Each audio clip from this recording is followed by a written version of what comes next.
Bismillahirrahmanirrahim. Assalamu alaikum. Welcome back to ISP Online Learning Management System. Today's lecture number 7 for the course of Properties of Structural Materials.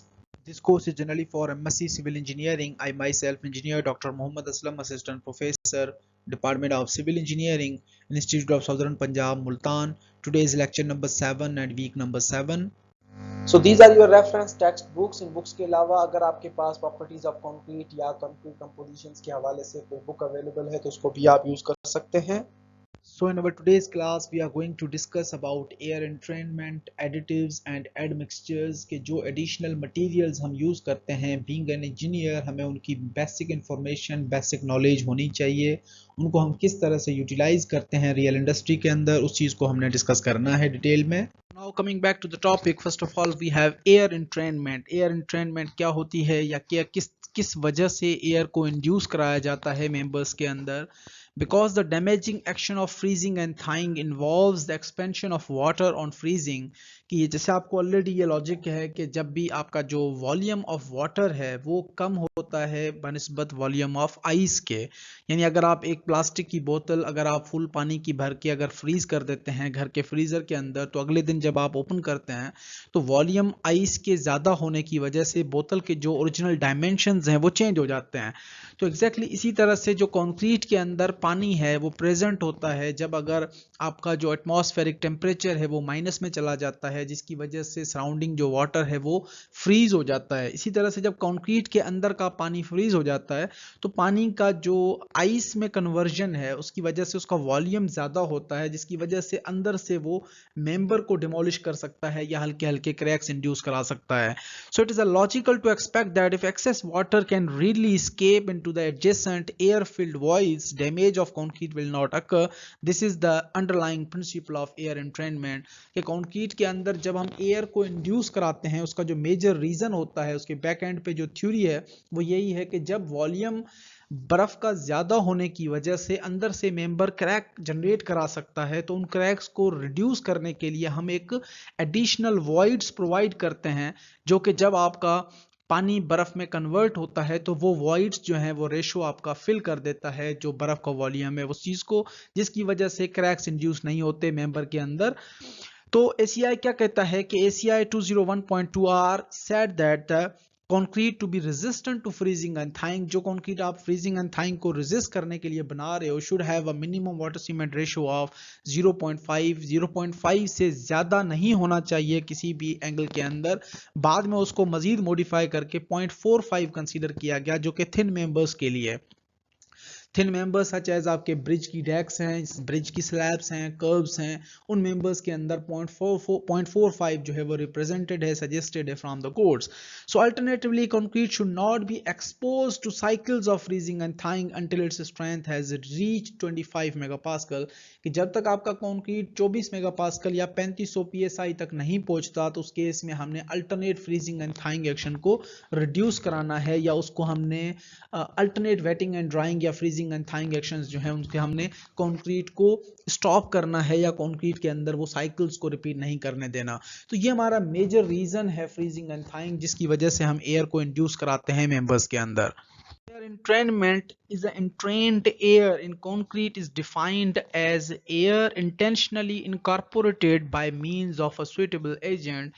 ये air कोई आपके voice की बात नहीं हो रही, ये एक एयर है जो कि हम इंड्यूस कराते हैं फोर्सफुली मेंबर के अंदर ताकि हमारा जो मेंबर है वो फ्रीजिंग एंड थाइंग एक्शन को रेजिस्ट कर सके. So this is not, we are not talking about the voids जो कि नॉर्मली आपकी कंपैक्शन की वजह से वॉइड्स रह जाते हैं. So this air should be clearly distinguished from the accidentally entrapped air, जो कि आपकी इंट्रैप्ड एयर है, वॉइड्स, वो वॉइड्स जो कि कंपैक्शन की वजह से रह जाते हैं, उन वॉइड्स से आपने इसको कंपनसेट नहीं करना या उन वॉइड्स को आपने कंसीडर नहीं करना कि एज अ एयर एंट्रेनमेंट भी वही वॉइड्स है. नहीं, ये आपके the two kinds differ in the magnitude of the air bubbles.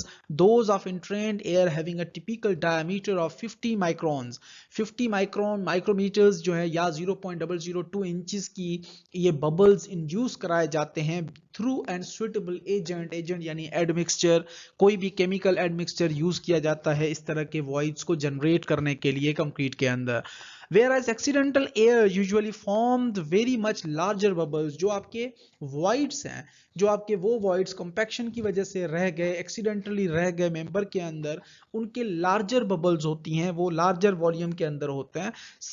some as large as the familiar albeit undesirable pockmarks on the form surface of concrete के sometimes आपको different किस्म के कॉन्क्रीट के सरफेस के ऊपर जो है वो मार्क्स नजर आते हैं, कॉन्क्रीट के अंदर एक बबल्स जो हैं वो सरफेस के ऊपर भी नजर आते हैं, तो वो एक अलग किस्म है एयर बबल्स का। यहाँ पे एयर इंट्रेंड जो बबल्स हैं वो डिफरेंट होते हैं। So entrained air produces discrete, nearly spherical bubbles in the cement paste so that no channels for the flow of water are formed and the permeability of concrete is not increased। कि इस case के अंदर जो आपके bubbles हैं वो आपके different bubbles chemical agent के थ्रू जनरेट कराए जाते हैं, जो कि आपकी परमिएबिलिटी के लिए या परमिएबिलिटी कॉन्क्रीट के अंदर भी उस वजह से, उन बबल्स की वजह से नहीं बढ़ती। जो आपके एक्सीडेंटल बबल्स हैं या जो नॉर्मल बबल्स आपके कॉम्पैक्शन की वजह से रह जाते हैं, वो आपके परमिएबल कॉन्क्रीट की परमिएबिलिटी को भी बढ़ा देते हैं। तो यहाँ पे हमने जो कहने का मकसद था कि इन एयर इंट्रेनमेंट को आपने जो नॉर्मल वॉइड्स हैं जो कि आपकी कॉम्पैक्शन की वजह से रह जाते हैं, उनसे आपने कंपनसेट नहीं करना या उनसे आपने मर्ज नहीं करना। ये एक डिफरेंट प्रोसीजर है, प्रोसेस है। जो नॉर्मल वॉइड्स हैं वो डिफरेंट होते हैं।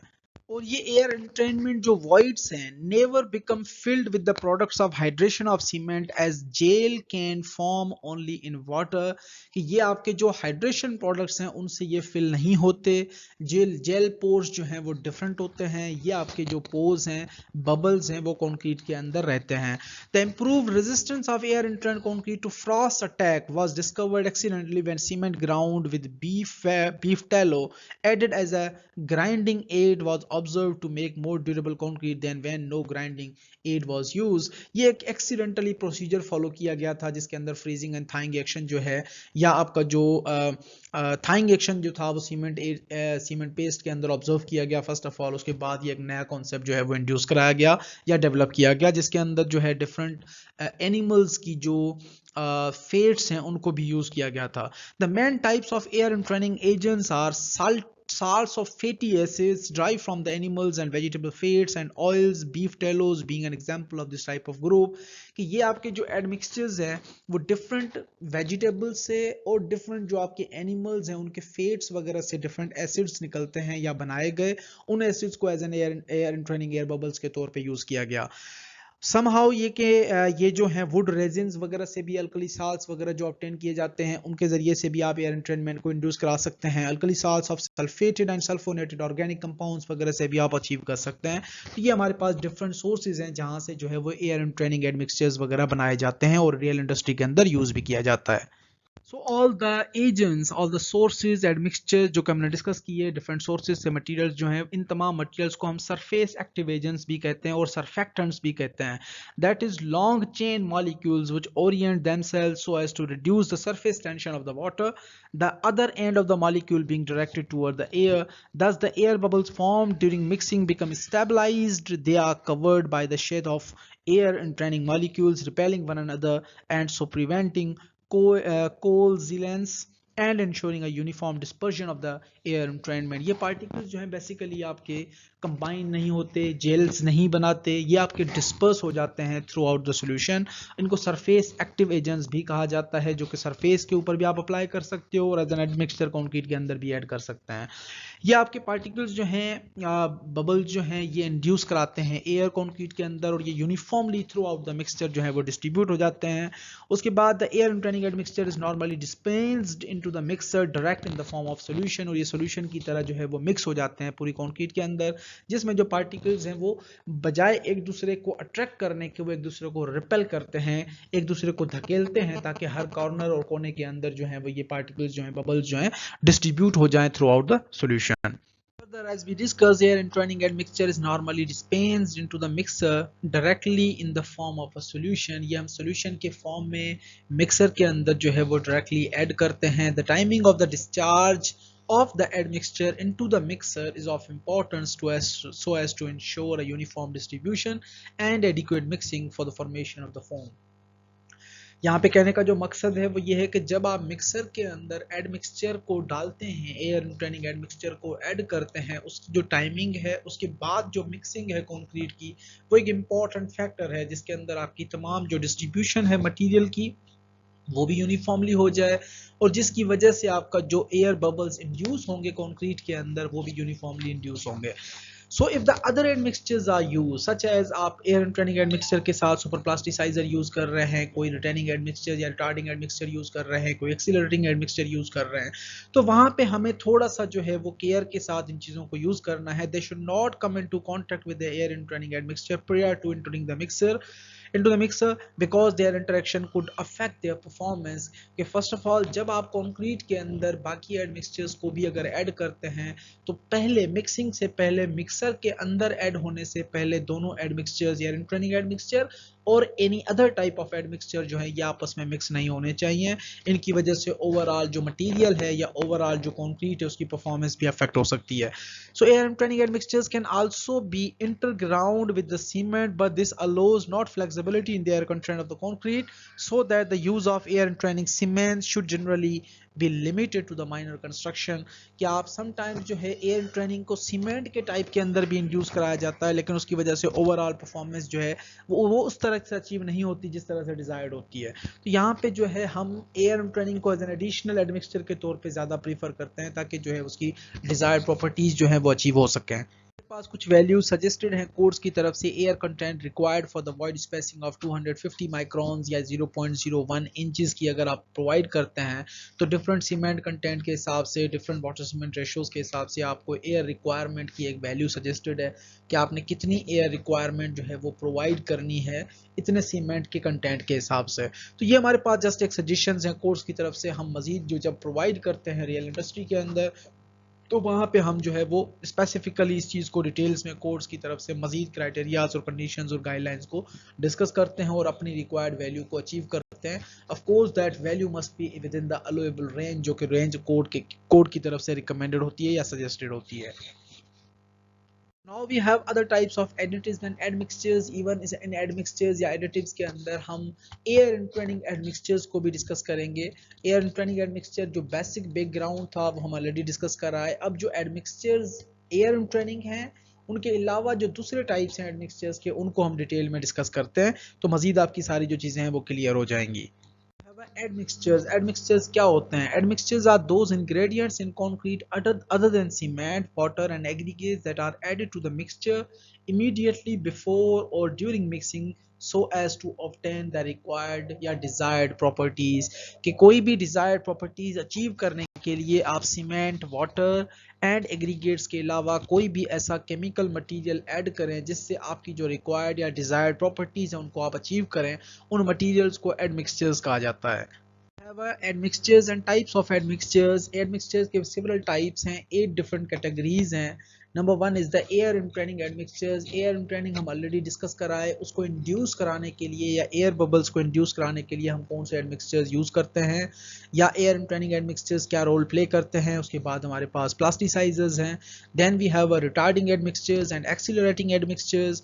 उसके बाद हमारे पास क्रोजन इनहिबिटिंग एडमिक्सचर्स हैं, वाटर प्रूफिंग एडमिक्सचर्स हैं, ग्राउटिंग एडमिक्सचर्स हैं एंड मिनरल एडमिक्सचर्स हैं। तो ये हमारे पास सिवरल जो कैटेगरीज हैं, टाइप्स हैं, इन एडमिक्सचर्स की डिफरेंट कैटेगरीज को हम डिटेल में आज डिस्कस करेंगे। उसके बाद हमारे पास जो है वो अदर टाइप है, स्पेशल टाइप्स ऑफ कंक्रीट्स भी डिस्कस करना है। So number 1 type is the air entraining admixtures। Air entraining admixtures are used to introduce या to induce an air bubbles and stabilize microscopic air bubbles into the concrete। जिसके अंदर हम microscopic air bubbles जो कि 50 microns हम already discuss करा है, 0.02 inches उसकी विड्थ होती है या डाया होता है बबल्स का, वो हम इंड्यूस कराते हैं कंक्रीट के लिए।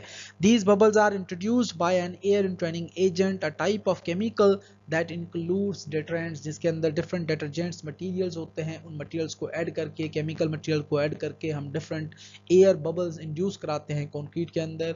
या आपको माइक्रोस्कोपिक या जो स्कैनिंग इलेक्ट्रॉन माइक्रोस्कोपी तस्वीर नज़र आ रही है जिसके अंदर आप देख सकते हैं कि वाइट आपको बबल्स नज़र आ रहे हैं कंक्रीट के अंदर, जिनको हम यूनिफॉर्मली डिस्ट्रीब्यूट कर देते हैं थ्रू आउट द सॉल्यूशन।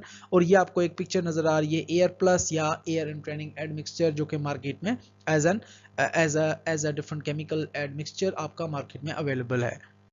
यहाँ पे आप एयर एंट्रेनिंग एडमिक्सचर का जो रॉ मटेरियल है एज अ पाउडर फॉर्म वो भी आप देख सकते हैं। The primary ingredients used in air entraining admixtures are salts of vinsol resin, synthetic detergents and salts of petroleum acids.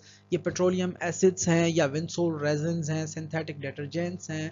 जिस तरह से हमने एनिमल की फैट्स वगैरह का डिस्कस किया, या आपके जो वेजिटेबल के फैट्स हैं, अल्कली साल्ट्स हैं, उनके डिफरेंट जो एसिड्स हैं उनको यूज़ करके विंसोल रेजिन्स वगैरह ये मटेरियल जो है वो बनाए जाते हैं, जो कि प्राइमरी कंस्टिट्यूएंट मटेरियल्स हैं basically. So tiny bubbles, why we are inducing tiny bubbles or air entraining admixture into the concrete, as we have already discussed. In cold weather, water in concrete converts into ice. As ice occupies more volume than liquid water, so it exerts stress on the surrounding concrete, and as a result concrete might crack. But air bubbles inside the concrete provides space for the enhanced volume of ice and prevents cracking in the concrete, जो कि mechanism हम already discuss करा है कि जो आपका volume है water का, वो आपका वॉल्यूम कम होता है जब वाटर आइस में कन्वर्ट होता है, उसकी वॉल्यूम जो है वो ज़्यादा हो जाती है, जिसकी वजह से ये कंक्रीट के अंदर जो पानी है वो जम जाता है, और उसके जमने की वजह से वो अंदर से स्ट्रेसेस प्रोड्यूस करता है, और कंक्रीट के अंदर से डिफरेंट जो स्ट्रेसेस है वो आउटवर्ड सरफेस की तरफ मूव करना स्टार्ट करती है, जिसकी वजह से अंदर से हेयर क्रैक्स अपीयर हो सकते हैं। उन हेयर क्रैक्स को रेजिस्ट करने के लिए या रोकने के लिए हमें एयर एंट्रेनिंग एडमिक्सचर्स या एयर एंट्रेनिंग जो है एयर बबल्स इंड्यूस कराते हैं कंक्रीट के अंदर, ताकि जब वॉल्यूम आपका आइस का वॉल्यूम ज़्यादा बढ़ जाए तो वो बबल्स जो हैं आइस को स्पेस प्रोवाइड करें, जिसकी वजह से क्रैकिंग जनरेट ना हो। तो ये हमारा मेजर पर्सपेक्टिव होता है कि why we are inducing tiny bubbles into the concrete. Air entraining admixture के जो कोड्स फॉलो होते हैं वो ASTM C260 और AASHTO M154 कोड्स स्टैंडर्ड्स होते हैं। ये नॉर्मली जो है इम्प्रूव करते हैं ड्यूरेबिलिटी को इन कंक्रीट के अंदर under the action of freezing and thawing को डी आइसर्स के तौर पे यूज़ होते हैं। उसके बाद सल्फेट्स हैं, अल्कली रिएक्टिव एनवायरनमेंट्स हैं, उसके बाद वर्केबिलिटी भी सिग्निफिकेंटली इम्प्रूव हो जाती है इन एडमिक्सचर से। So second important type of admixtures is plasticizers. Plasticizers basically are known as a water reducers. Water reducers or plasticizers and super plasticizers are known as high range water reducers, are chemical admixtures that can be added to concrete mixtures to improve its workability.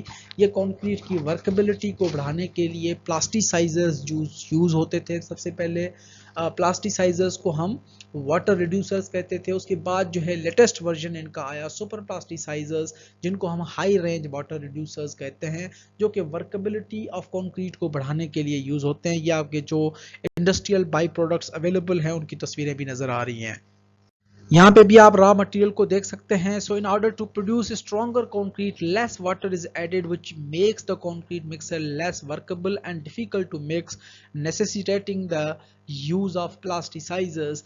कि ये तो आपको already detail में हम already discuss कराए कि concrete strength is inversely proportional to water cement ratio and directly proportional to the cement content, and workability is directly proportional to the water cement ratio. यानी water cement ratio आप जितना ज़्यादा provide करेंगे workability उतनी ज़्यादा बढ़ जाएगी और आपकी स्ट्रेंथ जो है वो रिड्यूस हो जाएगी। तो हम क्या कहते हैं, हमारा जो मेजर पर्पस है स्ट्रेंथ हमने बरकरार रखनी है या स्ट्रेंथ हमने मैक्सिमम कंसीडर करनी है, प्रोवाइड करनी है स्ट्रक्चरल एलिमेंट्स को।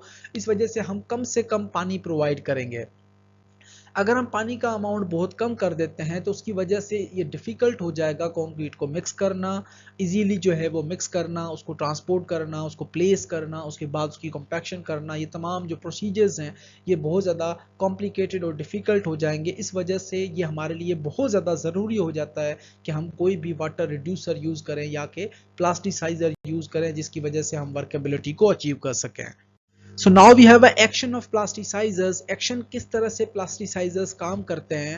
The action of plasticizers is mainly to fluidify the mix and improve workability of the concrete, mortar और grout.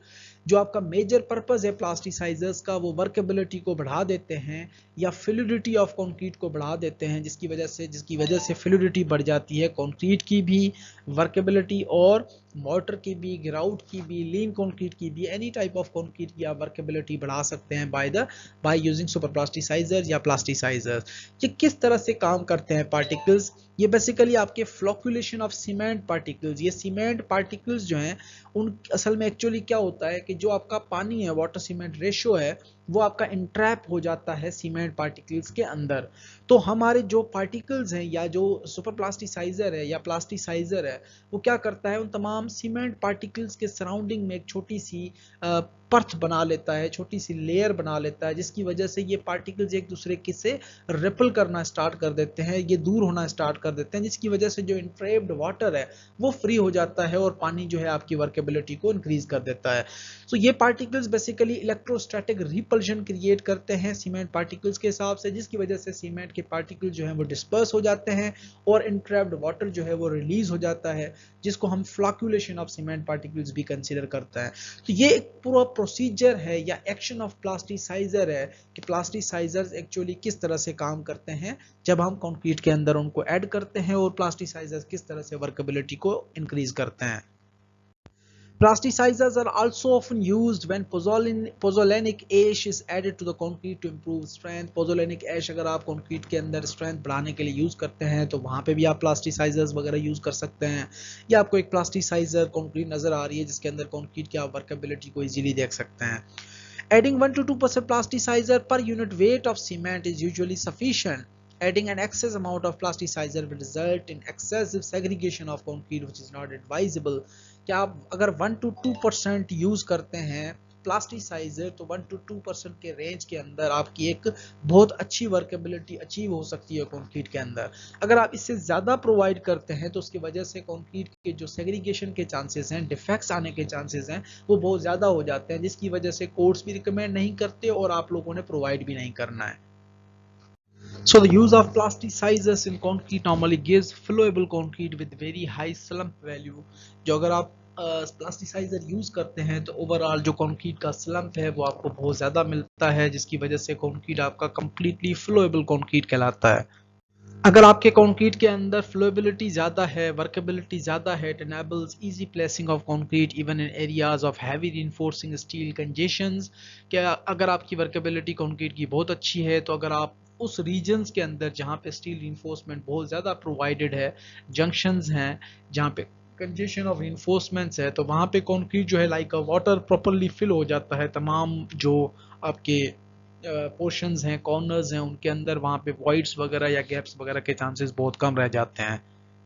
Plasticizers generally are made from pop lignosulfonates which is byproduct from the paper industry। ये एक paper industry या जो आपका जहाँ पे paper वगैरह बनता है, पेजेस बनते हैं, उस इंडस्ट्री से बेसिकली एक प्रोडक्ट जो है वो निकलती है, वेस्ट निकलता है पॉप लिग्नोसल्फोनेट्स, जिसको हम एज अ बाई प्रोडक्ट के तौर पे यूज़ करते हैं अपने प्लास्टिसाइजर्स बनाने के लिए। एंशियंट टाइम्स के अंदर जो पुराना रोमन्स पीरियड था या जो आपके जो इजिप्शियन पीरियड था, उन रीजन्स के अंदर भी कुछ रिसर्चर्स लिखते हैं कि उन्होंने डिफरेंट एनिमल्स की फेट्स को, मिल्क को और ब्लड को जो है कंक्रीट के अंदर वो ऐड करते थे to improve the workability of the concrete. तो बेसिकली जो है आजकल हमारे पास एनिमल फैट्स या ब्लड्स वगैरह हम यूज़ नहीं कर सकते कंक्रीट के अंदर, तो जो डिफरेंट प्रोडक्ट्स हैं उनसे हमने वही चीज़ जो है वो डेवलप करने की कोशिश की है, ताकि उसका नाम हमने रख दिया है एज अ प्लास्टिसाइजर, जिसको हम कंक्रीट की वर्केबिलिटी इंप्रूव करने के लिए यूज़ करते हैं। बेसिकली जो एडमिक्सचर्स के ASTM C494 जो कैटेगरीज हैं या डिस्ट्रीब्यूशंस हैं, उसमें एडमिक्सचर्स या प्लास्टिसाइजर्स जो हैं वो टॉप 5 कैटेगरीज के अंदर डिस्ट्रीब्यूटेड हैं। टाइप ए जो प्लास्टिसाइजर्स हैं वो वाटर रिड्यूसिंग एडमिक्सचर्स कहलाते हैं। उसके बाद टाइप बी के अंदर रिटार्डिंग एडमिक्सचर्स आ जाते हैं। टाइप सी में एक्सीलरेटिंग एडमिक्सचर्स हैं। टाइप डी जो है वो ए एंड बी का कॉम्बिनेशन है, यानी water reducing admixture and retarding admixture का कॉम्बिनेशन। और टाइप ई जो है वो ए एंड सी का कॉम्बिनेशन है, यानी water reducing and accelerating admixture का। उसके बाद स्पेशल टाइप्स हैं बहुत सारे एडमिक्सचर्स के, पोर ब्लॉकर्स हैं, माइक्रोसिलिकाज हैं, एंटी क्रोजिव कोटिंग्स हैं, क्रोजन इनहिबिटर्स हैं, अंडर वाटर सिस्टम्स हैं, शॉर्टक्रीट्स हैं, वाटर प्रूफिंग्स हैं। सुपर प्लास्टिसाइजर्स जो हैं बाद में अल्ट्रा सुपर प्लास्टिसाइजर, यानी एक था पहले प्लास्टिसाइजर्स, उसके बाद सुपर प्लास्टिसाइजर्स आ गए, तो उसके अंदर जो कैटेगरीज इंट्रोड्यूस कराई गई वो टाइप एफ एंड टाइप जी थे। टाइप एफ एंड टाइप जी जो है वो सुपर प्लास्टिसाइजर की कैटेगरी के अंदर आते हैं, यानी high range water reducing admixtures की कैटेगरी के अंदर। उसके बाद प्लास्टिसाइजर्स एंड सुपर प्लास्टिसाइजर्स को अगर हम आपस में देखें तो प्लास्टिसाइजर्स जो एडमिक्सचर्स हैं वो बेसिकली रिडक्शन करते हैं या रिडक्शन ऑफ वाटर कंटेंट के लिए यूज होते हैं, वर्केबिलिटी को इम्प्रूव करते हैं, उसके बाद वाटर कंटेंट को इन कंबाइंड वाटर कंटेंट को रिड्यूस करते हैं और वर्केबिलिटी को इम्प्रूव करते हैं। अब जो प्लास्टिसाइजर्स हैं ये तो एडमिक्सचर के जनरल पर्पस हो गए कि वाटर रिड्यूसिंग एडमिक्सचर पानी को कम करते हैं और वर्केबिलिटी को इम्प्रूव कर देते हैं। अगर हम प्लास्टिसाइजर की बात करते हैं तो प्लास्टिसाइजर 5 to 12% तक आपके ओवरऑल जो वाटर कंटेंट है उसको रिड्यूस करते हैं, वाटर सीमेंट रेशियो को। और जो सुपर प्लास्टिसाइजर्स हैं वो मोर देन 12%, यानी कि अगर आपके पास प्लास्टिसाइजर्स की रेंज से आउट ऑफ द रेंज आपने प्ले करना होता है तो आप सुपर प्लास्टिसाइजर्स यूज करते हैं जो कि वाटर कंटेंट को सिग्निफिकेंटली हायर रेंज के अंदर रिड्यूस करते हैं। अब अगर हम बात करें इनकी आपस में कंपोजिशंस की तो वो एडवांस मटेरियल्स हैं सुपर प्लास्टिसाइजर, जो कि लेटेस्ट टेक्नोलॉजी है, इन्वेंट की गई है कि अगर high range water reducing admixture के तौर पे हम यूज करें तो वो सुपर प्लास्टिसाइजर्स की कैटेगरी के अंदर आ जाते हैं। उसके बाद medium range water reducing admixtures हैं जो कि C494 के अंदर आते हैं। अगेन उसमें टाइप ए है, टाइप डी है, टाइप ई है, जो कि मिनिमम 5% तक वाटर रिड्यूसिंग एडमिक्सचर्स हैं। रिटार्डिंग का इफेक्ट भी करते हैं, रिटार्ड सेट भी करते हैं। टाइप ई के अंदर जो है हमारे पास एक्सीलरेटर के तौर पे भी यूज़ होते हैं। तो ये डिफरेंट रेंजेस और पर्पजेज हमें ऑलरेडी स्पेसिफाइड हैं कोड की तरफ से। ये हमारे पास एक चार्ट है कंपैरिजन का कि water reducing admixture, control concrete, और उसके अंदर आप जब यूज़ करते हैं वाटर रिड्यूसिंग एडमिक्सचर्स वगैरह तो स्लम के ऊपर किस तरह से, स्लम के लॉसेस के अंदर किस तरह से इफेक्ट आता है वो भी आप देख सकते हैं। सुपर प्लास्टिसाइजर्स बेसिकली प्लास्टिसाइजर की तरह ये ऑर्गेनिक पॉलीमर्स होते हैं जो वाटर सॉल्युबल होते हैं, वाटर के अंदर सॉल्व हो जाते हैं। सो बेसिकली ये एक electrostatic inter particle repulsion create करते हैं सीमेंट के पार्टिकल के सराउंडिंग में एक लेयर बना के, और ये अराउंड वर्केबिलिटी को इम्प्रूव करते हैं सिग्निफिकेंटली, अराउंड 20%, और 20% जो है वो वाटर को रिड्यूस कर देते हैं। These are basically negative charge particle जो कि एक दूसरे को रिपेल करते हैं, एक दूसरे से दूर भेजते हैं, ताकि जब सीमेंट डिस्पर्स हो जाता है उसकी वजह से बेसिकली जो है आपका प्लास्टिसिटी या आपका जो ओवरऑल वर्केबिलिटी है वो सिग्निफिकेंटली इम्प्रूव हो जाती है। उसके बाद हमारे पास हैं high range water reducing admixtures जो कि सुपर प्लास्टिसाइजर्स की कैटेगरी में आते हैं, type F and type G category के अंदर, जो कि अराउंड 12 to 30% वाटर को रिड्यूस करते हैं। और इन प्लास्टिसाइजर से आप मोर देन 70 मेगापास्कल जो है कंक्रीट की स्ट्रेंथ भी अचीव कर सकते हैं। ये हमारे पास हाई परफॉर्म्स प्लास्टिसाइजर या सुपर प्लास्टिसाइजर जब हम ऐड करते हैं तो पॉलीकार्बोक्सिलेट ईथर वगैरह भी यूज़ होते हैं। उसके बाद सीमेंट की हाइड्रेशन प्रोसेस डेवलप होती है, यानी एक एडमिक्सचर जैसे आप ऐड करते हो कंक्रीट के अंदर तो हीट ऑफ हाइड्रेशन प्रोसेस जो है डेवलप होता है, उसके साथ एक डिस्पर्शन इफेक्ट होता है, तमाम पार्टिकल्स जो हैं वो एक रिपल क्रिएट करते हैं जो आपके सीमेंट के पार्टिकल्स के सराउंडिंग में, और एक स्टेरिक इफेक्ट होता है, जिस तरह से क्रिस्टलाइन पार्टिकल्स होते हैं ये तमाम एक दूसरे को जो है वो एक नॉन बॉन्डिंग इफेक्ट होता है जिसकी वजह से एक दूसरे को रिपल करते हैं और कंक्रीट के अंदर डिस्पर्स हो जाते हैं। So cement hydration process, the water is partly absorbed by the cement particles which softens the surface. Thin layer of gel are growing around the particles with more hydration. The gel layer solidify hydration cement base. Hydration का cement process हम already detail में cement के साथ discuss कराए हैं। जैसे heat of hydration process develop होता है सीमेंट के सराउंडिंग पार्टिकल्स के साथ आपकी एक लेयर बन जाती है जो कि सुपर प्लास्टिसाइजर या high range high performance super plasticizers की रेंज होती है। पार्टिकल्स की जो है थिन परथ एक लेयर डेवलप हो जाती है जो कि कंबाइन के साथ एक मिल के फिर बाद में एक रिपेल एक्शन या स्टेरिक एक्शन जो है वो डेवलप कर रहे होते हैं, जिसकी वजह से ओवरऑल जो वर्केबिलिटी है वो सिग्निफिकेंटली इंक्रीज हो जाती है। सुपर प्लास्टिसाइजर्स के बाद हमारे पास हाई परफॉर्मेंस सुपर प्लास्टिसाइजर्स थे, तो ये जापानीज टेक्नोलॉजी है blended with property enhancing polymers. High performance super plasticizers basically work by means of electrostatic repulsion and steric hindrances, जो कि हमने ऑलरेडी पीछे स्लाइड्स के ऊपर डिस्कस करते आए। सो इन जनरल कंपैरिजन अगर हम एक नॉर्मल वेट कंक्रीट बनाते हैं जिसके अंदर वाटर सीमेंट रेशियो हम 0.5 का चूज करते हैं, तो अगर आप नॉर्मल प्लास्टिसाइजर यूज़ करते हैं तो वाटर रिड्यूसिंग जो है अराउंड 8 to 10% होती है, और अगर हम सुपर प्लास्टिसाइजर यूज़ करते हैं नेफ्थालीन वाला या मेलामिन वाला तो उसमें 18 to 25% वाटर रिड्यूसिंग एडमिक्सचर्स होते हैं या वाटर रिडक्शन होती है। उसके बाद अगर हाई परफॉर्मेंस सुपर प्लास्टिसाइजर आप यूज़ करते हो तो आपका 34% तक वाटर जो है वो रिड्यूस हो सकता है। Now method of addition of super plasticizers, इसमें डिफरेंट जो बातें हैं डिफरेंट रिसर्चर्स की तरफ से कि जो डोजेज आप चूज़ करते हो उसको आप पानी जो आपने बनाया है वाटर सीमेंट रेशो का जो पानी है मिक्सचर के लिए जो आपको रिक्वायर्ड है उसको हम दो हिस्सों में डिस्ट्रीब्यूट कर देते हैं। एक 70% वाटर होता है, एक 30% होता है। जो 70% है उसके अंदर हम प्लास्टिसाइजर या सुपर प्लास्टिसाइजर को ऐड कर देते हैं, अच्छे तरीके से मिक्स करके फिर थोड़ा थोड़ा स्प्रेड कर देते हैं मिक्सर के अंदर, और रिमेनिंग जो 30% वाटर है वो बाद में ऐड किया जाता है ताकि जो डिस्पर्शन है पार्टिकल्स की वो अच्छे तरीके से हो सके।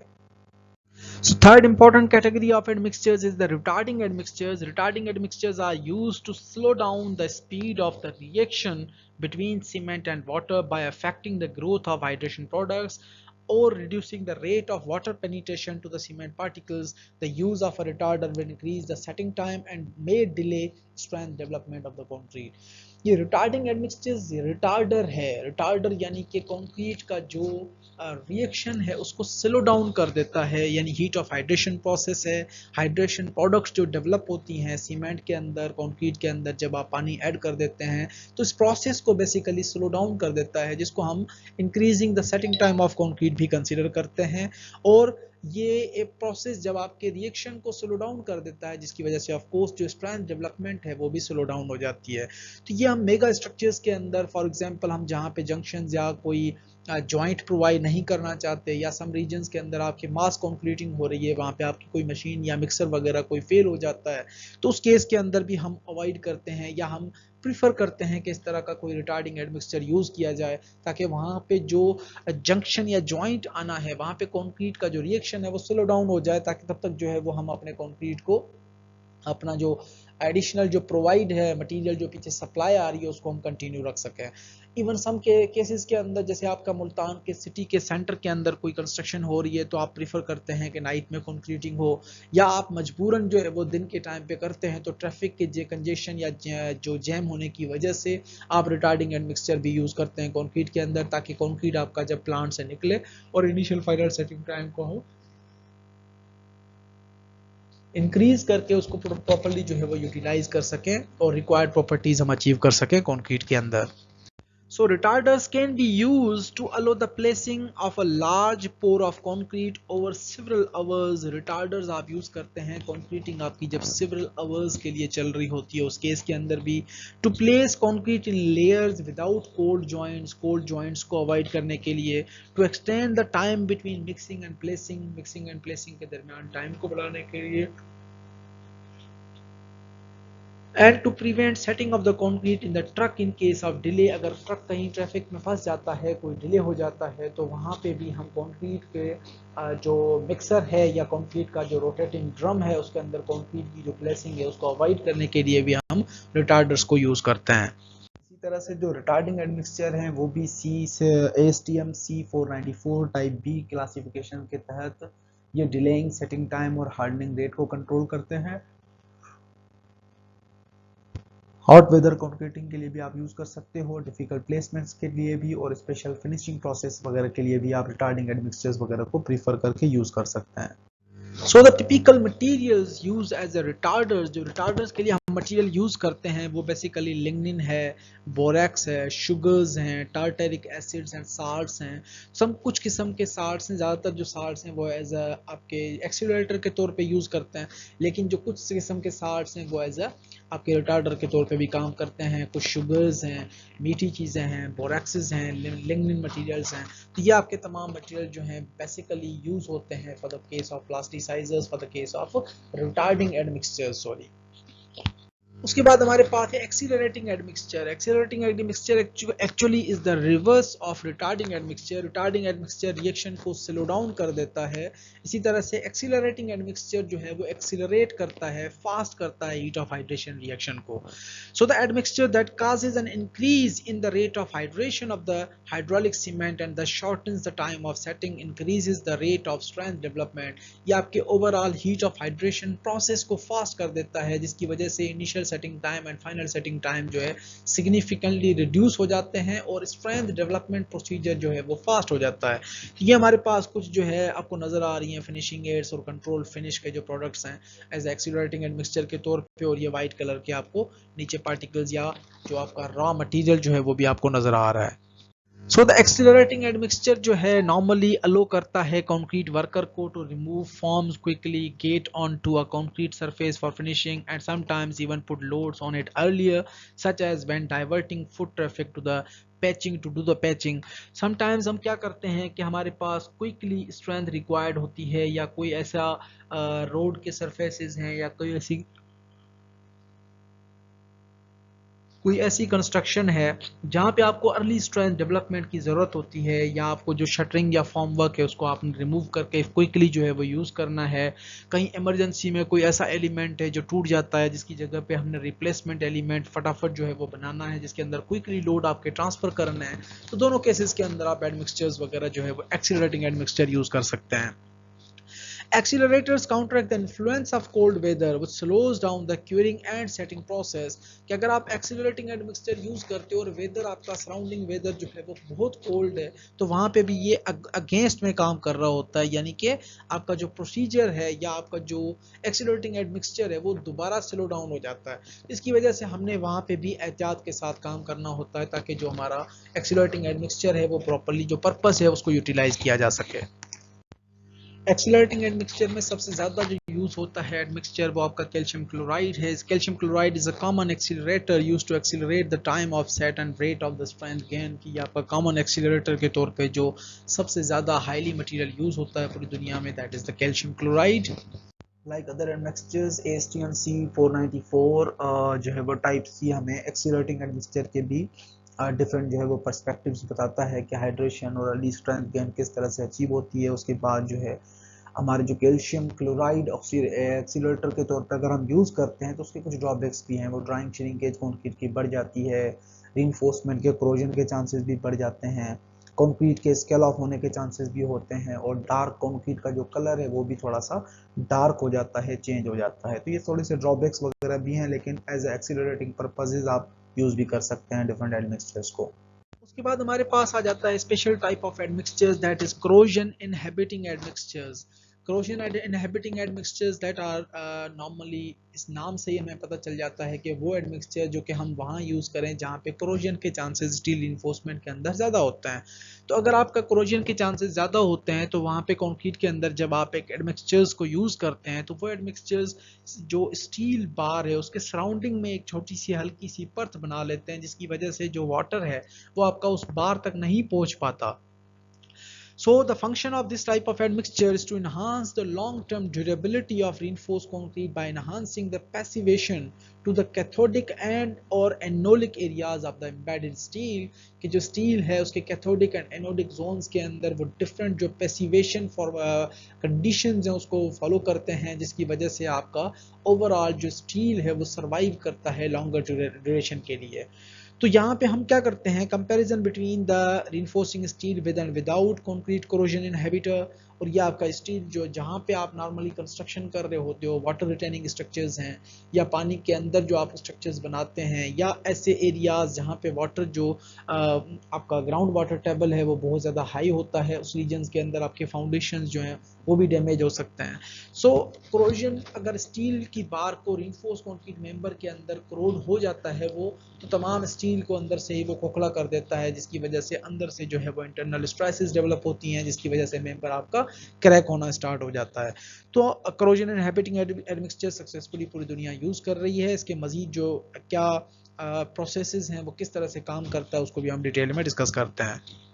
So corrosion inhibiting admixture can significantly reduce the maintenance cost of reinforced concrete structures। या आपके ओवरऑल स्ट्रक्चर्स की जो मेंटेनेंस कॉस्ट है उसको भी 30 से 40 साल तक जो है वो बढ़ा देता है।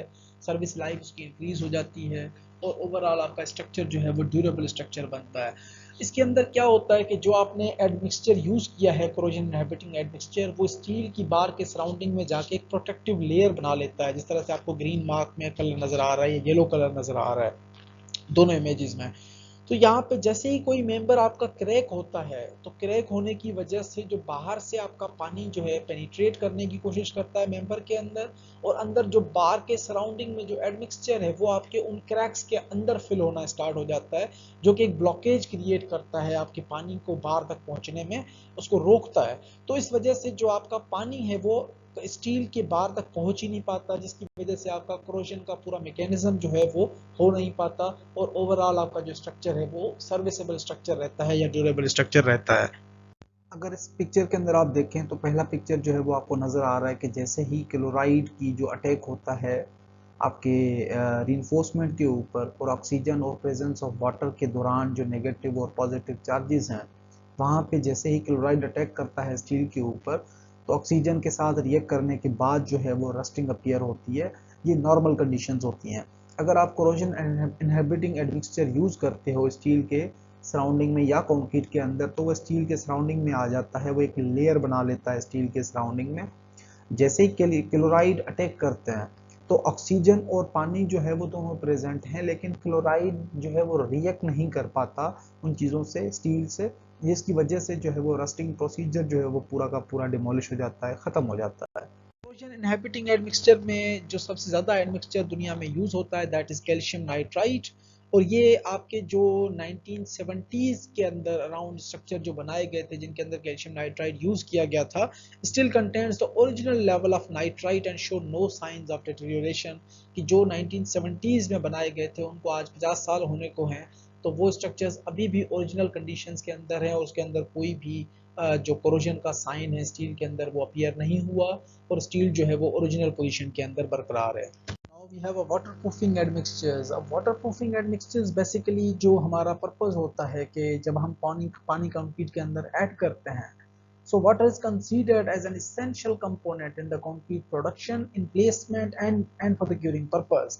लेकिन जब वो पर्पस ख़त्म हो जाते हैं तो उसके बाद जो है अपना पानी जो है वो ज़्यादा डेंजरस हो जाता है कंक्रीट के लिए, क्योंकि वो हमारा ज़्यादातर फ्रेंडली नहीं रहता कंक्रीट के लिए। कंक्रीट के अंदर से वो सीप करके जो है डिफरेंट जो आपका परमिएबिलिटी वगैरह उसको इंक्रीज कर देता है।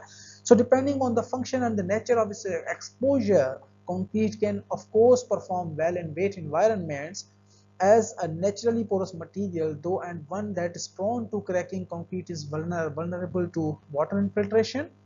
The unfortunate results can be freeze-thaw damage and deterioration due to the corrosion of embedded steel. Reinforcement corrosion है, पानी क्रॉस कर जाता है मेंबर्स के अंदर से, और वो सारी चीज़ें जो हैं ड्रॉबैक्स और डिटेरियोरेशन प्रोसेसेस जो हैं वो स्टार्ट हो जाते हैं। So one method that simplify the protective process is to make concrete with admixtures that reduce its permeability. यानी वाटरप्रूफ कंक्रीट का कहने का मकसद जो है वो ये है कि हम वाटरप्रूफ कंक्रीट बनाते हैं जिसकी परमिएबिलिटी जो है वो कम से कम होती है। और ये वाटरप्रूफिंग जो डिटर्जेंट्स हैं वो भी आपके डिफरेंट टाइप्स ऑफ जो फैटी एसिड्स हैं जिससे हमने एयर इंट्रेनिंग एडमिक्सचर्स वगैरह बनाए थे, वही इंट्रेनिंग एजेंट्स वगैरह जो हैं आपके यूज़ होते हैं। पेट्रोलियम प्रोडक्ट्स हो गए, वेजिटेबल ऑयल्स वगैरह हो गई, और ये तमाम प्रोडक्ट्स जो हैं वो हम दोबारा यूज़ करते हैं वाटरप्रूफिंग एडमिक्सचर्स वगैरह बनाने के लिए भी, जिसमें कंक्रीट जो है वो इम्परमिएबल कंक्रीट बन जाता है, और पानी जो है वो उस कंक्रीट में से यानी कि जो पानी है वो सीप नहीं कर सकता उस कंक्रीट में से। So now we have another type of admixture, that is grouting admixture. Grouting admixture basically जो ग्राउट मटेरियल होता है, यानी कि सीमेंट और आप वाटर का जब मिक्सचर बनाते हो, सिर्फ सीमेंट और वाटर का, उस मटेरियल को बेसिकली हम ग्राउट मटेरियल कहते हैं। So it is a powder admixture which can be used for making neat cementitious grouts. It comprises a water reducing plasticizing agent and a gas producing expansion medium. यानी कि जो हम plasticisers भी use करते हैं, sometimes हम grout क्या कहते हैं, बेसिकली ग्राउट होता है equal amount of water and cement, जब हम मिक्स करते हैं उससे जो पेस्ट बनती है उसको हम ग्राउट कहते हैं। तो यहाँ पे जो है वो वाटर रिड्यूसिंग प्लास्टिसाइजर्स वगैरह भी यूज होते हैं, और इसकी एडवांटेजेस क्या होती हैं, ये हाई स्ट्रेंथ मटेरियल होता है, फ्लूइडिटी हायर होती है, परमिएबिलिटी बहुत कम होती है, और इसके अंदर ब्लीडिंग वगैरह के जो चांसेस हैं वो बहुत ही कम होते हैं।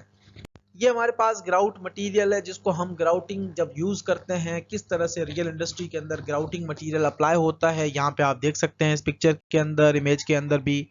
सो now we will discuss about mineral admixtures. अब मिनरल एडमिक्सचर जो है वो एडिशनल बाइंडर्स होते हैं, जो कि आप अल्टरनेटिव बाइंडर्स भी कहते हैं, जो कि हम सीमेंट के रिप्लेसमेंट के तौर पे यूज करते हैं। उनको जो केमिकल टर्म्स के अंदर उनका जो नाम रखा गया है वो है मिनरल एडमिक्सचर्स। उसके अंदर आपके डिफरेंट फ्लाई एशेस आ जाती हैं, राइसस्क ऐश है, बगास ऐश है, वुड वेस्ट ऐश है। उसके बाद आप जो है समहाउ बॉटम ऐश वगैरह भी यूज होते हैं for the binding purposes. Bottom ash ज़्यादातर जो है वह फाइन एग्रीगेट रिप्लेसमेंट के तौर पे यूज होती है, लेकिन कुछ कंट्रीज जो हैं वो उसको मजीद सीव एनालिसिस वगैरह परफॉर्म करके उसको में फ्लाई ऐश जो है वो सेपरेट कर देते हैं, जो कि हम अगेन एज अ सीमेंटियस मटेरियल के तौर पे भी यूज कर सकते हैं। So mineral admixtures basically are inorganic materials that also have pozzolanic properties, जो नहीं है कि cementous की material की तरह ये pozzolanic material होते हैं। They are very fine grained materials and are added to the concrete mix to improve the properties of concrete or even as the replacement for the Portland cement। ये आपके additional material के तौर पे भी और replacement material के तौर पे भी यूज हो सकते हैं in the case of cement, क्योंकि ये additional binders होते हैं। Now we have a types of mineral admixtures. जो कॉमनली मिनरल एडमिक्सचर्स यूज होते हैं इंडस्ट्री के अंदर, that is fly ash, blast furnace slag, ground granulated blast furnace slag जिसको बीबीएफएस भी कहा जाता है या बीएफएस कहा जाता है, सिलिका फ्यूम्स हैं, राइस हस्क एशेस हैं, वुड वेस्ट ऐश है, बगास ऐश है, टोबैको ऐश भी यूज होती है समहाउ। तो हमारे पास ये सिवल टाइप्स हैं, जिनमें से हम जो मोस्ट कॉमन टाइप्स हैं चार, fly ash, ground granulated blast furnace slag, silica fumes and rice husk ash को मजीद डिटेल में डिस्कस करेंगे। सबसे पहला मटेरियल जो मिनरल एडमिक्सचर्स के अंदर है that is fly ash. Basically it is a by product of the combustion of pulverized coal in thermal power plants. जो आपके थर्मल पावर प्लांट्स होते हैं कोल इंडस्ट्री के, वहां से आपको एक बाई प्रोडक्ट अचीव होता है, that is fly ash. Fly ash basically पूरी दुनिया में सबसे पहले आइडेंटिफाई किया गया मटेरियल था, जो कि फिर बाद में रिप्लेस किया गया या सीमेंट के तौर पे अल्टरनेटिव मटेरियल के तौर पे भी यूज किया गया। Concrete using fly ash is generally reported to show reduce segregation and bleeding and to be more satisfactory than plain concrete when placed by pumping. कि जब आप कंक्रीट जो है अप्लाई करते हो, अगर आपने फ्लाई ऐश यूज की है कंक्रीट के अंदर, तो उसकी जो परफॉर्मेंस है in terms of segregation, in terms of bleeding and in terms of defects under pumping concrete, यानी कि वहां पे जब आप पंपिंग कंक्रीट यूज करते हो तो उसके इसमें फ्लाई ऐश मटेरियल जो है आपके सेग्रीगेशन और अदर कंक्रीट के जो डिफेक्ट्स होते हैं उनको मिनिमाइज कर देते हैं, जिसकी वजह से ओवरऑल आपकी जो पंपिंग कंक्रीट वगैरह है उसको भी आप यूज कर सकते हैं फ्लाई ऐश को। So second material is blast furnace slag. Furnace slag basically is the byproduct or waste material generated from the pig iron industry. Iron industry से develop होता है। Concrete containing slag as a mineral admixture generally offers better chemical resistance due to improved water tightness. ये water tightness को भी बढ़ा देता है, permeability को रिड्यूस कर देता है कंक्रीट के अंदर, और उसके बाद जो है ये मटेरियल हमारा बेहतरीन परफॉर्म करता है in terms of chemical resistance, यानी कि आप समहाउ साल्ट्स रेजिस्टेंस वगैरह के लिए भी यूज कर सकते हैं। ये आपको आयरन का जो मैन्युफैक्चरिंग प्लांट है वो नजर आ रहा है, और ब्लास्ट फर्नेस का जो येलोइश कलर आपको जो नजर आ रहा है यहाँ पे भी आप देख सकते हैं। Third important type is silica fumes. Silica fumes basically are normally available in gray color also and in white color also. Silica fume is an industrial byproduct consisting of ultra fine particles. It is recovered from electric furnace by means of dust collectors from the waste gas emitted during the production of ferrosilicon metal. Ferrosilicon metal या glass industry से different जो materials हैं electric furnaces वगैरह से, वहां से आपके silica fumes material जो है वो जनरेट होते हैं। माइक्रोस्कोपिक पार्टिकल्स होते हैं या अल्ट्रा फाइन पार्टिकल्स होते हैं। It can be use as a water reducing admixture. ये वाटर रिड्यूसिंग एडमिक्सचर यानी कि एज अ प्लास्टिसाइजर्स के तौर पे भी यूज कर सकते हैं, और दूसरा आपके as an additional cementing material के तौर पे भी यूज कर सकते हैं। So in general, many mineral admixtures are generally used in concrete to help make it stronger as well as to make it more economical. क्योंकि सीमेंट आपका जो है वो बहुत ज़्यादा एक्सपेंसिव मटेरियल है। अगर आप सीमेंट के अल्टरनेट के तौर पे एक वेस्ट मटेरियल प्रोड्यूस करते हो या वेस्ट मटेरियल यूज़ करते हो, जिसकी वजह से हमें प्रॉपर्टीज़ भी अच्छी मिल रही हैं और कंक्रीट जो है वो चीपर भी हो जाता है, तो of course this material will be considered as an economical material. So another way important benefit is that it is an environmentally friendly, responsible and effective way to recycle industrial and other waste by products. और दूसरा आप sustainable industry के अंदर भी एक कदम रखते हैं जिसके अंदर आप नेचुरल रिसोर्सेज को कम से कम यूटिलाइज करते हैं और नेचुरल रिसोर्सेज को हमने अल्टरनेट मटेरियल से रिप्लेस कर दिया, जिसकी वजह से हम सस्टेनेबल इंडस्ट्री के अंदर भी काम कर रहे होते हैं। उसके बाद अंडर वाटर कंक्रीटिंग के लिए भी कुछ एडमिक्सचर्स यूज होते हैं। नॉर्मली जो है वो कोहेसिव सब्सटेंसेस हम ऐड करते हैं विद मिनिमम वॉश आउट, क्योंकि पानी का अटैच वहाँ पे होता है तो कंक्रीट का ज़्यादा कोहेसिव होना ज़रूरी होता है। उसके बाद कंक्रीट हाईली वर्केबल हो, वाटर सीमेंट कम हो उसका, और ताकि स्ट्रेंथ अच्छी डेवलप हो सके। Medium to high comparative strength जो है वो डेवलप करते हैं हम। उसके अंदर जो है वो मेलामाइन और प्लास्टिसाइजर का टाइप हम यूज़ करते हैं, क्योंकि वो टाइप जो है वो ज़्यादा कोहेसिव होता है, जिसकी वजह से कंक्रीट जो है वो अंडर वाटर कंक्रीटिंग बेहतर परफॉर्म करता है। ये हमारे पास ओवरऑल कम्युलेटिव जो जितने भी एडमिक्सचर्स हमने डिस्कस किए उनके कम्युलेटिव पॉइंट्स हैं कि जब आप एडमिक्सचर को डिस्कस करते हो तो क्या क्या जनरली ऑब्जर्वेशंस हमें होती हैं। As far as the water content of mix is concern, the total volume of liquid admixtures should be counted in. कि टोटल पानी का जो अमाउंट है वो भी हमें कंसिडर करना है, और साथ साथ कितना परसेंट जो लिक्विड आप ऐड कर रहे हो, जो आपका एडमिक्सचर है उसकी भी क्वांटिटी हमारे लिए एक इंपॉर्टेंट वैल्यू रखती है। उसके बाद डिले जो आप अपेयर करवाते हो रिटार्डर्स की वजह से, वो डिले कितना होना चाहिए, उसका लिमिटेड टाइम जो है वो कितना होना चाहिए, एज पर स्टैंडर्ड्स हमें फोकस करना है। Retarders do not alter the composition of hydration products. Retarder delay करते हैं लेकिन कंपोजिशन को चेंज नहीं करते, ये चीज़ आप हमेशा ध्यान में रखें। उसके बाद incorrect quantities of retarders can totally inhibit the hardening of concrete. अगर आप क्वांटिटी ऑफ रिटार्डर्स जो है उसको properly as per standards follow नहीं करते तो आपका जो ओवरऑल कंक्रीट है वो हार्ड ही नहीं होगा, वो आपका कंक्रीट जो है प्रॉपर एक स्ट्रेंथ डेवलप नहीं कर सकता। Even small amount of sugar 0.05% will act as acceptable retarder, कि वो एक्सेप्टेबल रिटार्डर के तौर पे 0.05% शुगर जो है वो भी काम करता है एज एन एक्सीलरेटर या as a retarder. Sorry, retarders are frequently used in hot weather conditions. जहाँ पे गर्म है वहाँ पे आप उसको फ्रीक्वेंटली यूज कर सकते हैं। इसी तरह से रिटार्डर जो है वो प्लास्टिक श्रिंकेज को भी अफेक्ट करता है। वाटर रिड्यूसिंग एडमिक्सचर जो है वो आपकी ओवरऑल परफॉर्मेंस को, वाटर सीमेंट रेशो को भी अफेक्ट करते हैं। उसके बाद हमारे पास जो है वो वर्केबिलिटी को भी इम्प्रूव कर सकते हैं। Super plasticizers are absorbed on the cement particles, given them a negative charge which leads to a repulsion between the particles, जो कि हमने ऑलरेडी डिस्कस किया कि सुपर प्लास्टिसाइजर्स जो हैं वो नेगेटिव चार्ज पार्टिकल्स को प्रोवाइड करते हैं, जिसकी वजह से एक रिपल्शन क्रिएट होती है बिटवीन द पार्टिकल्स और वो रिपल करते हैं एक दूसरे को। उसके बाद वाटर रिड्यूसिंग एडमिक्सचर्स जो हैं वो इंक्रीज कर देते हैं surface area of water and can go undergo different limitations, कि इनिशियल हाइड्रेशन जो है वो भी प्रोसेस आपका अफेक्ट हो जाता है और अमाउंट ऑफ जो वाटर है अवेलेबल फॉर द हाइड्रेशन वो भी इंक्रीज हो जाता है। उसके बाद ऑर्गेनिक पॉलीमर्स हैं, सॉल्युबल हैं वाटर के अंदर। Super plasticizers are relatively expensive. Super plasticizers have low content of impurity so that even at a high dosage they do not exhibit a harmful side effects in the concrete. The majority of जो plasticisers हैं in the form of sodium salts होते हैं, जो कि plasticisers आप use करते हो real industry के अंदर। इसी तरह से हमारे पास आ जाता है main action of long molecules of plasticizers is to wrap themselves around the cement particles and give them a highly negative charge so they repel each other at a given water cement ratio and the water content in the mix. The dispersion action of superplasticizers increases the workability. Such concrete is termed as a flowing concrete.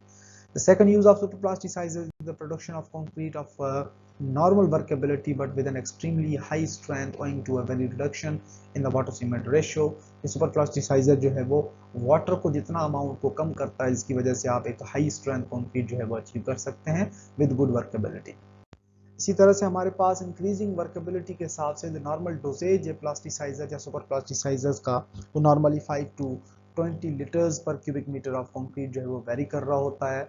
Liquid super plasticizers also containing 5% of solid material and may be advantageous to add the superplasticizers to the mix in 2 or even 3 operations such as redosage if possible if an agitator truck is used to deliver the concrete on site। कि आप डोजेजेस को different layers के अंदर भी provide कर सकते हैं, इसमें कोई ऐसा मसला नहीं है।